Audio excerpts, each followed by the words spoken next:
Good morning बच्चों, कैसे हैं आप लोग। उम्मीद करते हैं अच्छे होंगे। देखिए, पिछले सेशन में जो पढ़ा गया था प्रेजेंट इंडेफिनिट टेंस का जो इंट्रोगेटिव सेंटेंस है, प्रश्नवाचक वाक्य, उसके कुछ एग्जांपल्स कराए गए थे। इस क्लास में भी उसी को कवर किया जाएगा। देखिए, उसका रूल जो था आपने पढ़ रखा कि यदि जो कर्ता यानी सब्जेक्ट है जो एक वचन हो, क्या हो एक वचन, तो क्या करते हैं डज का प्रयोग करते हैं। अगर कर्ता बहुवचन यानी क्या हो प्लूरल हो, तो क्या किया जाता है डू का प्रयोग किया जाता है। और ऐसे प्रकार के अगर रहें तो लास्ट में क्या रहता है प्रश्नवाचक चिन्ह हुआ करता है। ठीक है, तो इस क्लास में भी डिस्कस करेंगे उसी के बारे में। उसके कुछ और एग्जांपल्स देखते हैं कि आपको और अच्छी तरीके से समझ में आए। जिन बच्चों ने पिछली वीडियो को नहीं देखा है उनको जाकर देखें, उनके एग्जांपल्स को समझें, रूल को समझें और उनकी पहचान देखें। इनकी पहचान क्या होती है कि वाक्य के शुरू में प्रश्नवाचक शब्द आते हैं और अंत में प्रश्नवाचक चिन्ह जरूरी हो जाता है। इस टाइप के सेंटेंसेस को बनाते समय ध्यान रखना आवश्यक हो जाता है। तो ठीक है, देखते हैं जो प्रेजेंट इंडेफिनिट टेंस है, इनमें हम क्या पढ़ना है इंट्रोगेटिव सेंटेंसेस। इंट्रोगेटिव सेंटेंसेस, ठीक है। Present indefinite tense interrogative sentences, ठीक है। तो इसके रूल जो बताए गए थे फिर एक बार और रिकॉल कर देते हैं। रूल नंबर 1,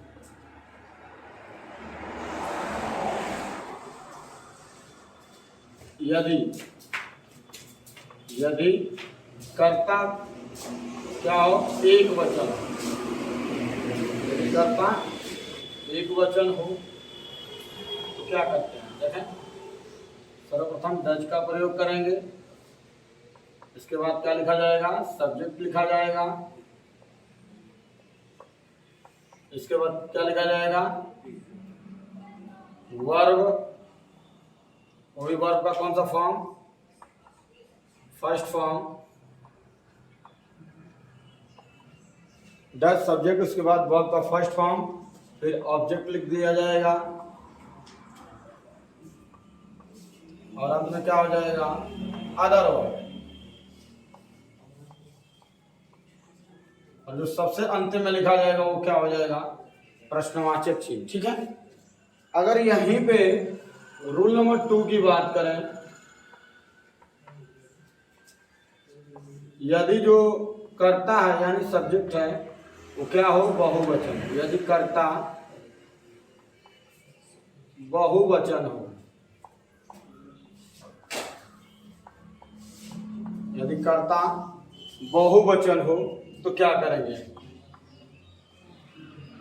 डू लगाएंगे, उसके बाद क्या लिखा जाएगा सब्जेक्ट को लिखा जाएगा, उसके बाद वर्ब को क्या लिखा जाएगा उसकी भी फर्स्ट फॉर्म लिखी जाएगी। यही दोनों में कॉमन निकल कर आता है क्या कि डू और डज का सिर्फ चेंज किया जाता है पोर्शन उसका, और क्या करते हैं वर्ब का जो लिखा जाएगा पोजीशन वो क्या रहेगा फर्स्ट फॉर्म रहेगा। ठीक है, ये चीजें ध्यान रखनी है। और क्या लिख लिया जाएगा ऑब्जेक्ट को लिखा जाएगा और अदर वर्ड्स लिख लेंगे दोनों को लिखने के बाद, और अंत में क्या लगा लिया जाएगा प्रश्नवाचक चिन्ह। ठीक है, तो आइए इसके कुछ एग्जांपल्स देखते हैं। ठीक है, तो ध्यान देना है जो प्रश्न शुरू होगा वो किससे होगा कब, क्यों, कहाँ, कैसे इत्यादि। ठीक है, तो देखो ध्यान से, क्या मोनू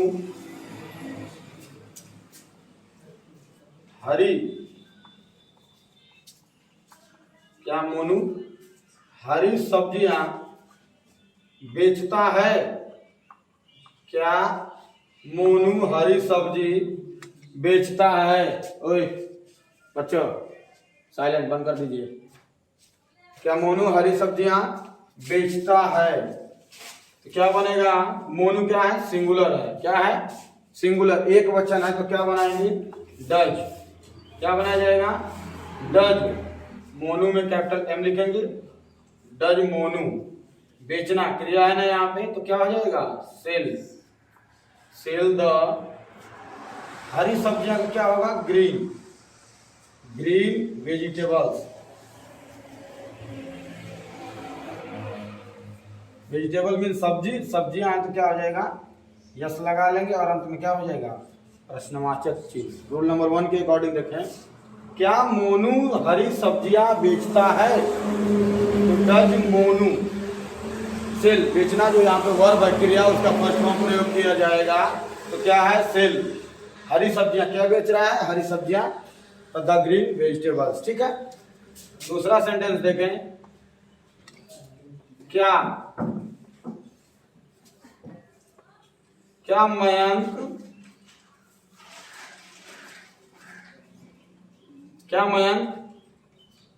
एक संदूक, क्या मयंक एक संदूक बनाता है, क्या मयंक एक संदूक बनाता है। तो देखें यहाँ पे भी डज लगाएंगे, क्यों, क्योंकि मयंक क्या है सिंगुलर है, एक वचन है, तो लगेगा डज मयंक, डज मयंक,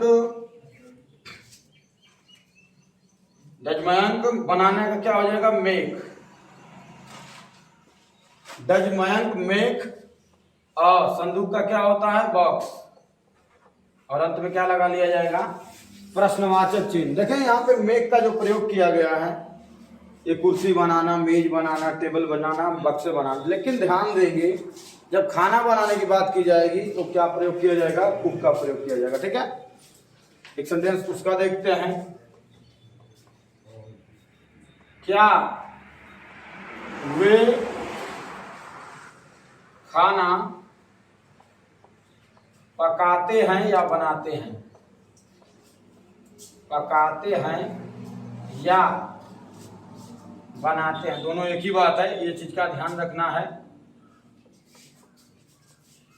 क्या वे खाना पकाते हैं या बनाते हैं, तो देखें क्या वे क्या है बहुवचन, प्लूरल है, तो उसके स्थान पे क्या प्रयोग किया जाएगा डू का प्रयोग करेंगे, डू दे। ठीक है, कुक हो जाएगा किस लिए, क्योंकि यहाँ पे खाना पकाने की बात की जा रही है, do they cook the food, और अंत में क्या लगा लेंगे प्रश्नवाचक चिन्ह। इसमें एक चीज नोट डाउन करेंगे, क्या होता है कि देखिए शुरू के वाक्य में क्या निकल के आ रहा है क्या, और इसमें भी क्या, तो देखें क्या किस मीन्स होता है व्हाट, क्या हम व्हाट का प्रयोग करेंगे इसमें नहीं करेंगे, क्योंकि वाक्य के यदि शुरुआत में क्या शब्द आए तो हम उसके लिए व्हाट का प्रयोग नहीं करते हैं। एक वचन और बहुवचन के अनुसार उसका प्रयोग किया जाता है, यदि एक वचन करता हो तो डज का प्रयोग किया जाता है, यदि बहुवचन करता हो तो डू का प्रयोग करते हैं। उसके बाद कर्ता लिखा जाता है, क्रिया लिखा जाता है, क्रिया को जस का तस रख लिया जाता है, और उसके बाद ऑब्जेक्ट और अन्य शब्द जो भी उस वर्ड में शामिल रहते हैं उसको लिखा जाता है। ठीक है, एक अगला एग्जांपल और देखते हैं, क्या तुम जोर से रोते हो, क्या तुम जोर से रोते रोते हो जाएगा। ठीक है, देखिए आप दो टाइप से बना सकते हैं, क्या करेंगे तुम क्या है बहुवचन यानी प्लूरल है, तो डू यू। देखिए यहाँ पर रोने के लिए क्या करेंगे, चाहे तो वीप लिख सकते हैं, और एक और आता है क्राई, तो देखिए क्राई जो चिल्लाने की बात करते हैं बहुत जोर से, तो वहां पे यूज किया जाता है, वीप अगर चाहें तो यहाँ यूज कर सकते हैं। और जोर से तो क्या करेंगे लाउडली, LUDLY लाउडली, और अंत में क्या लगा लिया जाएगा प्रश्नवाचक चिन्ह लगा लिया जाएगा। इस चीज का ध्यान रखना है। अभी हमने एक बात बताई क्या कि ये जो किसी भी वाक्य के शुरू में जो प्रश्नवाचक शब्द क्या आ रहा है, इसका मीनिंग जो बनाएंगे वो व्हाट नहीं लिखा जाएगा, ठीक है ना। उसके स्थान पर हम क्या प्रयोग करेंगे, डू या डज, वो भी किसके अनुसार, अकॉर्डिंग टू सब्जेक्ट, ठीक है। सिंगुलर हो तो क्या करेंगे, डज का प्रयोग किया जाएगा, यदि प्लूरल हो तो डू का प्रयोग किया जाएगा। आज के सेशन में बस इतना ही रहेगा, बाकी अगली क्लास में कवर किया जाएगा। जो भी डाउट्स हैं आपके, इनमें कोई प्रॉब्लम आ रही है, कहाँ दिक्कत आ रही है, तो आप एक बार कमेंट करके पूछ सकते हैं। अगर आपके कोई जानकार हैं जो पढ़ना चाहते हो तो उनको आप शेयर करें और कहें एक बार कि पढ़ कर देखें, ठीक है। तो आज के सेशन में इतना ही। जय हिंद बच्चों।